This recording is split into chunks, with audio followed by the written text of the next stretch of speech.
Que problemas a erosão, as queimadas e os agrotóxicos nos trazem?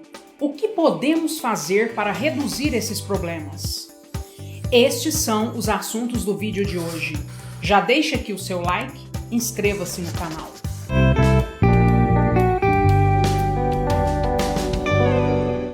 Eu sou a professora Geila Souto e este é o seu canal Só Ciências.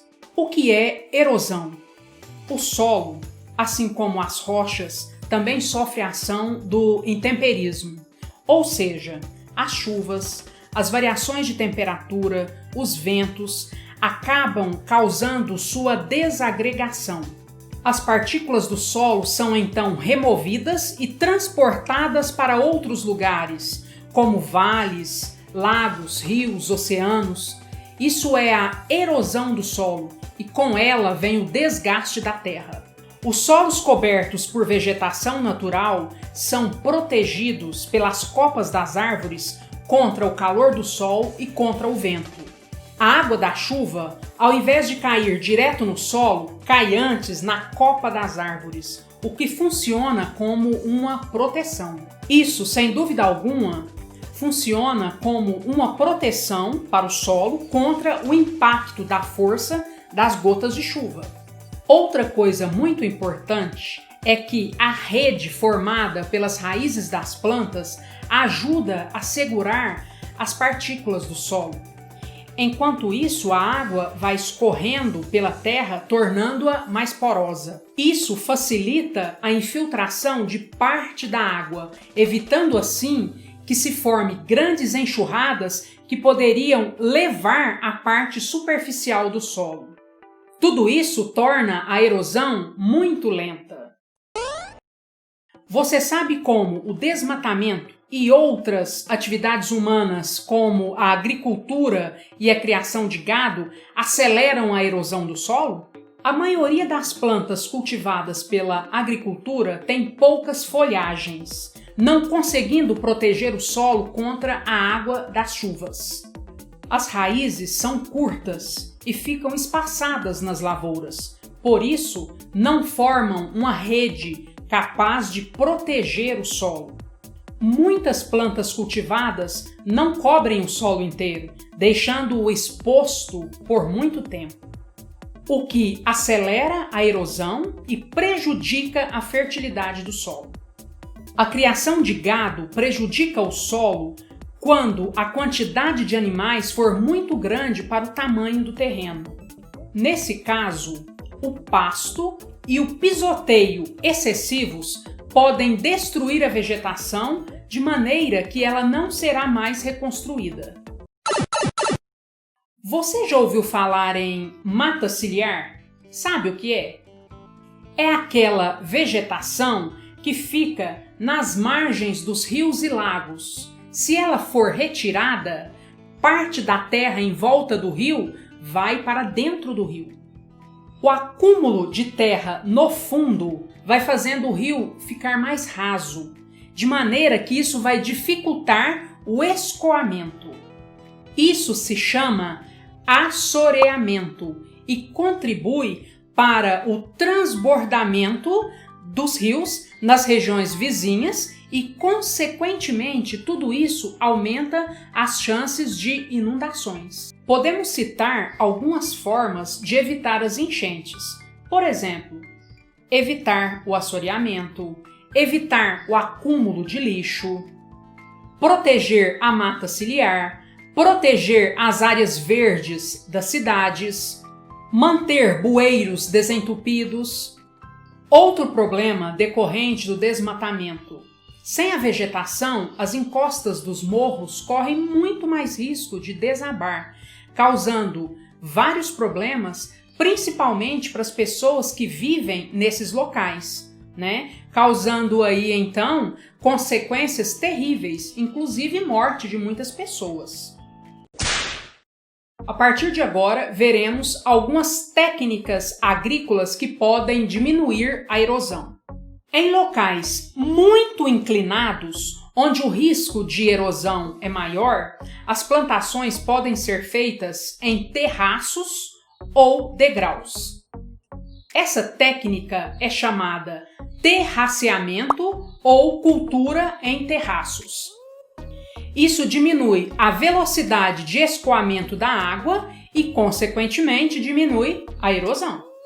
Em encostas com pouca inclinação, utiliza-se a curva de nível. Desse modo, as fileiras diminuem o fluxo de água morro abaixo. Quando o desmatamento é feito por queimadas, o fogo acaba destruindo os micro-organismos decompositores.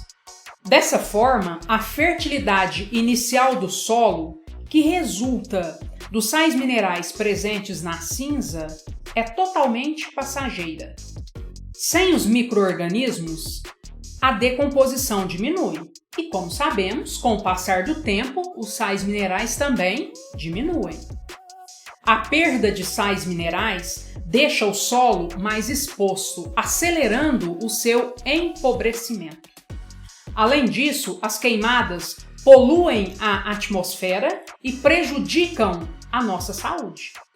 Um dos gases produzidos, o gás carbônico, aumenta a temperatura do planeta, fato que tem causado sérios desequilíbrios ecológicos no mundo todo.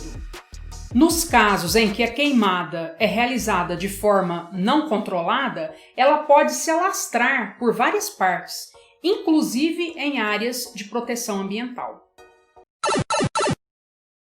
Agrotóxicos ou defensivos agrícolas são substâncias usadas nas plantações para combater as pragas. As lavouras são, em geral, mais vulneráveis a um ataque de insetos, por exemplo, do que uma vegetação natural. Isso porque, com a retirada da mata original, muitos predadores de insetos, por exemplo, desaparecem. Os agrotóxicos devem ser vendidos apenas mediante receita dos agrônomos e também seguindo suas orientações. Além disso, é muito importante que o governo fiscalize o uso deles. As pessoas que os aplicam nas plantas devem estar bem protegidas. A proteção é importante porque o agrotóxico pode penetrar no corpo pela pele, pela respiração, pela boca e causar intoxicações. O produto deve ser aplicado na quantidade correta e o alimento só pode ser colhido depois de um certo tempo. Isso para que o agrotóxico se decomponha e não cause mal à saúde das pessoas. Os agrotóxicos podem causar ainda outros problemas. Eles podem eliminar insetos úteis, como os polinizadores, as abelhas, por exemplo. Eles podem matar, por exemplo, insetos que seriam predadores de outras pragas das plantações. Ou seja, quando você coloca um agrotóxico em uma plantação, vamos dizer, um inseticida, você não vai matar apenas a praga, você vai matar as mais variadas espécies de insetos que tiverem ali. Aqueles que estão te causando problema, mas você vai matar também aqueles que seriam, vamos dizer assim, insetos bons. Isso é um problema. Nós sabemos que alguns insetos, por exemplo, são resistentes a alguns agrotóxicos. Na verdade, é assim: se em uma lavoura aparecer alguns insetos resistentes e o agricultor jogar resistentes a um determinado agrotóxico e o agricultor continuar jogando ali na lavoura sempre o mesmo agrotóxico, vamos analisar o que vai acontecer. Aquele inseto que é resistente àquele determinado agrotóxico, ele não vai morrer. Os não resistentes morrerão. Com o passar do tempo, gente, os resistentes vão gerando novos filhotes e com o tempo todos serão resistentes. E esse agrotóxico vai valer nessa plantação? Não, porque agora só teremos insetos resistentes a esse determinado agrotóxico.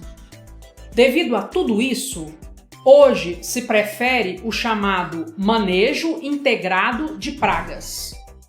Nesse caso, o uso de agrotóxico pode ser reduzido, porque junto com ele utiliza-se um predador ou um parasita daquela praga.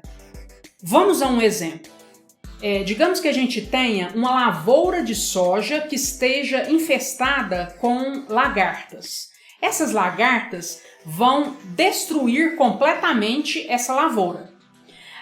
Só que, ao invés de jogar simplesmente agrotóxico, introduz-se nessa lavoura uma espécie de vírus capaz de parasitar essas lagartas. O problema estará resolvido, porque o vírus vai matar apenas as lagartas. Esse foi o vídeo de hoje. Não saia daí sem deixar o seu like e inscrever-se no canal. Muito obrigada e até o nosso próximo vídeo.